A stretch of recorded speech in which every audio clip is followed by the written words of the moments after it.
Tiffany didn't scream when she dialed 911. That was the part that confused people later. The calm. Her voice didn't shake.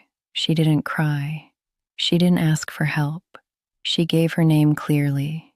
She gave the address without hesitation. When the dispatcher asked what was wrong, Tiffany paused. Not because she didn't know what to say, because she had to decide which truth she was going to tell. "My husband," she said. There was a brief silence on the line. "I think he killed someone." The house behind her was quiet. Too quiet for children. Too orderly for panic. Bash sat at her feet, unmoving. His ears were alert. His eyes fixed on the hallway, as if something down there had already betrayed him. Upstairs, the twins slept. Or pretended to.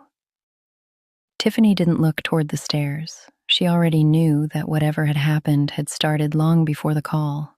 The dispatcher asked questions. Where was her husband now? Was anyone hurt? Were there children in the house? Tiffany answered all of them calmly. Yes. No. Yes. Her voice stayed level.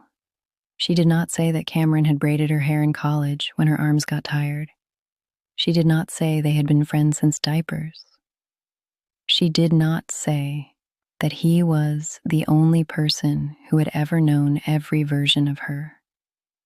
The police would later say there were no signs of violence, no overturned furniture, no broken glass, no blood, just a clean house, a family house in DeKalb County, Georgia, the kind of house neighbors trusted.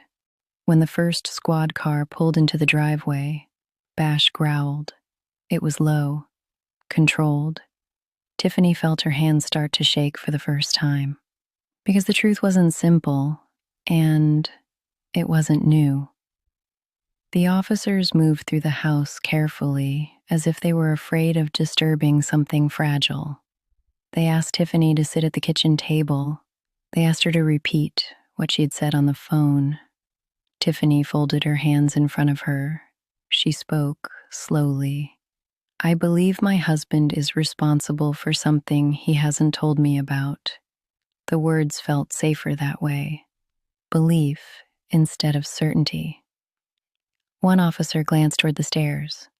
"Your children, they're asleep," Tiffany said. That part was true. The officer nodded. Another officer asked, "When was the last time you saw your husband?" Tiffany opened her mouth. Then she stopped, because she knew the answer depended on which version of the night she was allowed to remember. She thought about the kitchen light, the chair that had been moved, the way Bash had barked before anyone else realized something was wrong. She thought about the twins, about how quiet they had been at dinner, about how one of them had hugged her too tightly, about how the other hadn't hugged her at all. "I saw him last night," she said finally.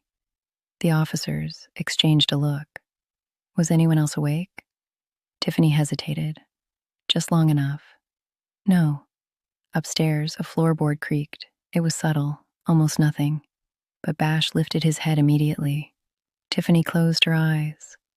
Because she knew then, with a certainty she hadn't allowed herself before, that someone in that house already knew more than she did.